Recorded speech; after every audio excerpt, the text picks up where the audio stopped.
Alright guys, what's going on? Welcome back to the channel. So we have the XSR900 back in the shop, my buddy Trent's bike.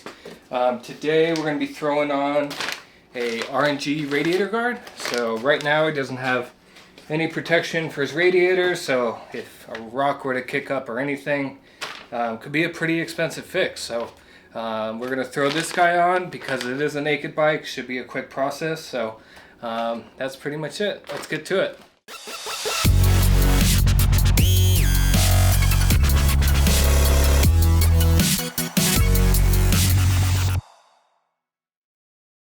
Alright, so let's see what comes in the package for the radiator guard.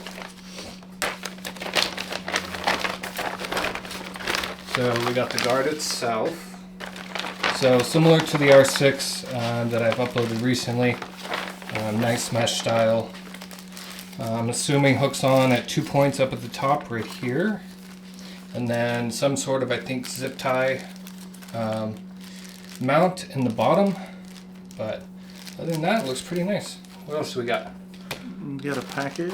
Alright, so there's one screw and of course foam pads to prevent any rattling from sticking onto the radiator itself. And you got some R&G stickers as well. And lastly, we got the zip tie, which really mounts the bottom of the R&G radiator right here and just keeps it snug around the bottom mount. So yeah, let's get to it. Let's throw it on the bike. Alright, so first off we need to cut the foam pads, put them on the inside of the radiator guard along the frame. So we're just cutting the strips in half. There you go. I'm going to probably put two here, one here, one here, one at the top, and then two on the other side. And these are just basically double-sided adhesive, so they just peel off. So we'll put one up top here. Gonna put one down here. Now Trent is not making the perfect cuts, but you know, it's his bike, so I'm gonna let him cut it up how he wants. So this is also not all the way on the frame. Gosh. Gotta show the viewers how to do it right, buddy.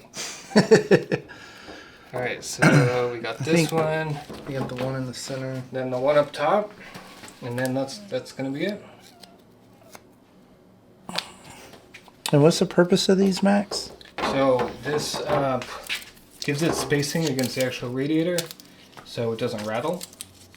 So you don't have any metal on metal contact. Alright, so on both sides there's 5mm Allens holding the radiator in place. So we're going to loosen the left side first. So just take a 5mm Allen. These are pretty long bolts.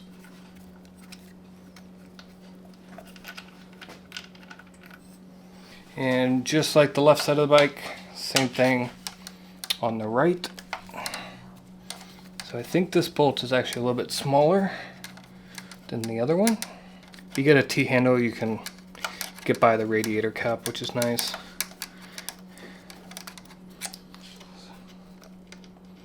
So this little guy's out. Alright, so now it's going to ask us to remove the top hat spacer from the stock radiator mounts.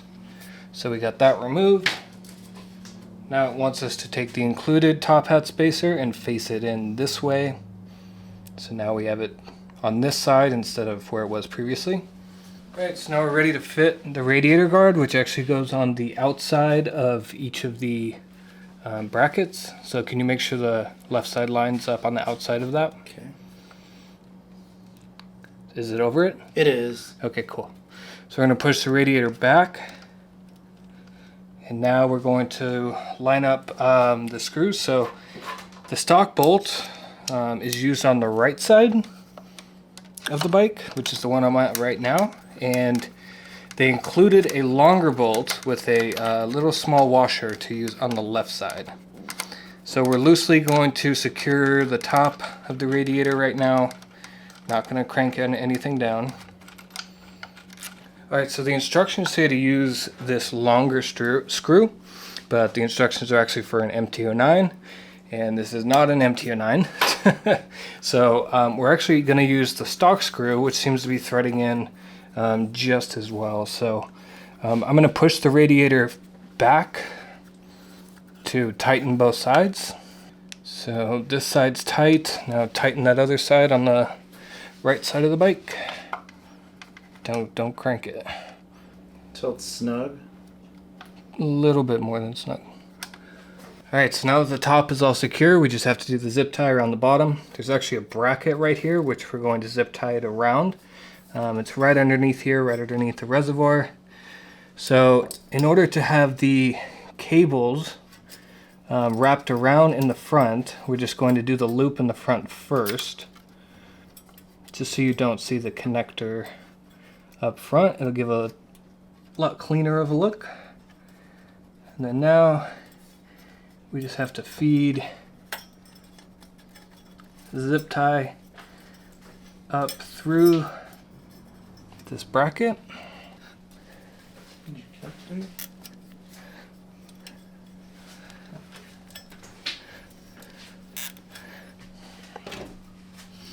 Now that we have it locked onto the bracket, we're just going to take some needle nose, pull it through. Still have a little bit more slack to go.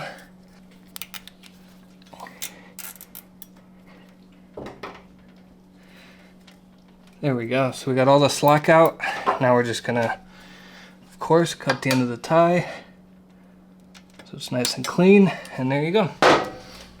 So there's your R&G Radiator Guard, all finished up on an XSR900.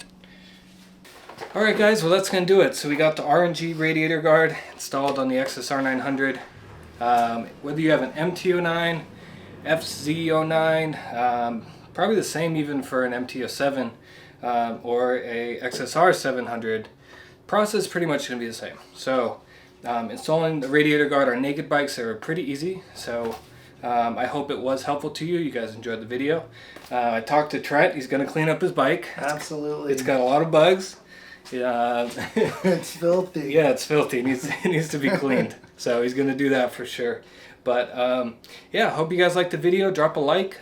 Leave a comment in the comment section below if you have any questions or need some advice.